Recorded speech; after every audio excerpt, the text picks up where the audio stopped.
Hey there. Before we dive into this story, please subscribe to my channel and drop a comment letting me know where you're watching from. It was meant to be the first truly great day of my life. I woke up before dawn, my heart racing like a kid on their first day of school. My new work outfit wasn't fancy, just a simple cream blouse, black pants, and worn shoes I'd polished until they gleamed. To me, though, it felt like a suit of armor. My first real job. My first paycheck. My first shot at proving I wasn't the worthless failure my father always claimed I was. I slipped out of the house silently. If he caught me, he'd ruin everything before it even started. He always did. A job won't change who you are, he'd sneered once. You'll always come crawling back, begging. So I kept it all a secret. I didn't tell him I'd applied, interviewed, or gotten hired. I wanted him to see my success only when I had undeniable proof I wasn't useless. The bus ride felt like liberation. I kept picturing my mom's face when I told her about my orientation. She didn't smile, just warned, "Don't get your hopes too high. You know how your father gets when you defy him." I knew. That's why I left before anyone could stop me. When I arrived at the office, a mid-sized logistics firm with glass doors and the faint scent of printer ink, my hand shook. The HR manager greeted me with warmth. "You must be Eva," she said, her smile genuine. "We're thrilled you're here." Those words struck deeper than she could have imagined. Thrilled you're here. No one in my family had ever said anything like that. My cubicle was modest but perfect. My own chair, my own desk, my name on a badge. I felt something new. Pride that didn't depend on anyone else's approval. I took a deep breath and texted my mom. I made it. No reply came. An hour later, I was settling in, learning the system, helping a colleague with printing. Everything felt perfect. Too perfect. Then my phone buzzed. Dad. My stomach nodded at his name on the screen. I hadn't spoken to him since he called me a freeloader in heels. Hesitant but curious, I answered softly. "Hello. Where are you?" His voice was cold, sharp, like he already knew. "I'm at work, Dad," I said cautiously. "A logistics firm. Data entry for now," but he cut me off. "You think you can sneak around and play career woman? You don't even pay rent at my house." "I was going to tell you once, don't bother," he snapped. "I'll come see this pathetic show myself." The call ended abruptly. My hands trembled so much I nearly dropped the phone. I told myself he wouldn't actually show up, just yell later. He loved making threats more than acting on them. I was wrong. 20 minutes later, I glanced up and saw him through the glass door.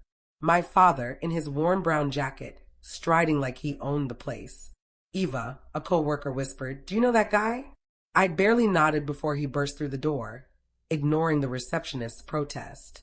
"Sir, you can't. Get out of my way," he barked, heading straight for me. "So, this is your little game? Pretending to be an office worker?" "Dad, please," I said, voice shaking. He grabbed my collar, yanking me up so fast my chair spun back. The room went still. "Leeches don't earn paychecks," he shouted. "You think a computer can fix your pathetic life?" The HR manager rushed over. "Sir, this isn't appropriate." He turned on her, sneering. "You're paying her? For what? Charity?" "Dad, stop!" I pleaded, my voice breaking. Humiliation burned in my chest. Every stare, every whisper cut like a blade. "You don't belong here," he hissed. "You'll always crawl back to the people who keep you alive." Then he ripped the badge off my shirt and tossed it to the floor. The HR manager stepped in, trembling but resolute. "Leave now or I'll call security." He glared at her, then at me. "Go ahead. Call whoever. They'll all see the parasite you raised." He stormed out, acting like he'd won. I stood frozen, my blouse crumpled, my throat tight, my badge on the floor, my name staring up like a glimpse of a life I'd almost claimed. A gentle hand touched my shoulder, a woman from accounting, maybe mid-30s with kind eyes. She picked up my badge, brushed it off, and handed it back. "Don't let him steal this from you," she said quietly. But he already had. I left silently, avoiding eyes, not crying. I walked to the bus stop, where my reflection in the glass showed a stranger, pale, shaking, eyes empty. At home, my mom was at the stove, unsurprised. "He told me what happened," she said flatly. "You knew he was coming," I whispered. She sighed. He just wants what's best for you, Eva. You know how he is. Yeah, I said, bitterness sharp. I do. That night, I lay in bed, staring at the ceiling, my badge on the nightstand. I traced my name until it blurred. He thought he'd silence me again. But something stirred inside. A steady, quiet pulse, not fear anymore. If he saw me as a leech, it was time he felt what it was like to lose his own lifeline. He'd strip my pride in front of everyone. I'd take his control in front of himself, and he'd never see it coming. The next morning, the weight of humiliation lingered, not as pain, but as a heavy pressure, reminding me I was still under it. I didn't cry. My tears had hardened into something fiercer. I stayed in my room all day, staring at that badge, my name, my role, my proof. I could still feel his grip on my collar. Each memory stung, not with fear, but with rage. By the second day, I returned to the office without telling Mom. I didn't care if he found out again. The HR manager looked startled. Eva, you don't have to, I do, I cut in. You said I got the job, right? She nodded. You did. Then I'm here to work. And I did. Every day. I stayed late, mastered the systems faster than anyone, helped colleagues with tasks beyond my role. Each email sent, each file organized, felt like reclaiming what he'd tried to take, my value. At home, Dad acted like nothing happened, lounging on the couch, TV blaring, Mom serving him dinner first, as always. Sometimes he'd glance up and say, "Didn't last long, did you?" "I'm still there," I'd reply softly. He'd smirk. "They'll see through you soon." I used to shrink at his words, but now I just nodded, letting him think he was right. Soon, I wouldn't need his approval or his roof. Months passed. I started saving, not much, but enough to dream of a life that was mine. He didn't notice. He never noticed anything that wasn't about him. One night at dinner, he bragged about his pension again, how he'd earned it all, how the government owed him for his real work. I'd heard it countless times, but that night it hit differently. He laughed, counting his money. "This is power, Eva. Not your office games. This is respect." Mom nodded, silent as ever. Something in me solidified. He'd built my whole life around his control, his money, his voice, his dominance, and called me a leech for trying to stand alone. That night, I stayed up, digging into my job systems, logistics, financial records, pensions, benefits. I noticed patterns, rules, loopholes.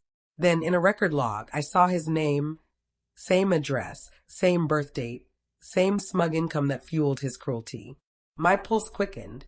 I didn't touch anything I couldn't, but I learned everything. How it worked, how it was verified, how fragile his permanent lifeline was. The next morning, he grumbled about a delayed pension payment. "Useless idiots," he muttered, slamming the remote. "Maybe try being polite," I said. "People don't help when you treat them badly." He shot me that look, "Know your place." "You think the world runs on kindness? It runs on fear." I smiled faintly.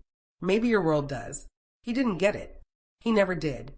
Over the next weeks, I started a side project helping elderly clients navigate pension forms and bureaucracy. It was small but grew quickly. People thanked me sincerely. One woman said, "You have a gift, dear. You make the complicated feel safe." That word, safe, hit hard. No one had ever said it to me before. Meanwhile, Dad's patience frayed. His pension hit another delay. Minor, technical, but enough to rattle him. He raged at bank staff, cursed automated lines, through his phone. Mom tried to soothe him. "It's probably temporary," she said. "It's those lazy clerks," he snapped. No discipline. I kept my head down, hiding a smile. For once, he was the helpless one, waiting on someone else's decision, powerless.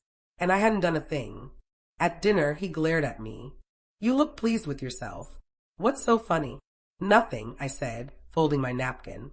"Just thinking how quickly respect vanishes when people stop fearing you." He scowled. "Watch your tone." I met his gaze. "Maybe you should watch your karma." His hand twitched, but he didn't act. For once, he had no power. I stood, taking my plate to the sink. "You know, Dad," I said evenly. "You call me a leech, but I'm the only one earning here now." The silence was sweeter than anything I'd ever heard. He didn't know it yet, but his lessons on fear and control were about to backfire in ways he couldn't fathom. I wouldn't need to shout or beg, just let the truth work quietly. 2 weeks later, he got a letter. I was in the kitchen when he tore it open. His usual loud, confident voice fell silent. Then a chair crashed. "What is this?" he roared. "They're saying my pension's on hold for verification." "Who did this?" I looked up from my laptop. "Maybe the system's catching up," I said calmly. "You always say the government's full of idiots." He glared. "Don't get clever with me, Eva." I held his stare. "I'm not. Just stating facts." He stormed off, yelling into the phone, demanding answers. But the system had shifted, quietly, automatically, impersonally. Nothing illegal, just efficient. The world he mocked me for joining now held him in its grip. That night, I came home late. He sat on the couch, pale, quiet. Mom wrung her hands. "They said it could take months to resolve," she whispered. "He has no income until then." I poured a glass of water, feeling his eyes on me.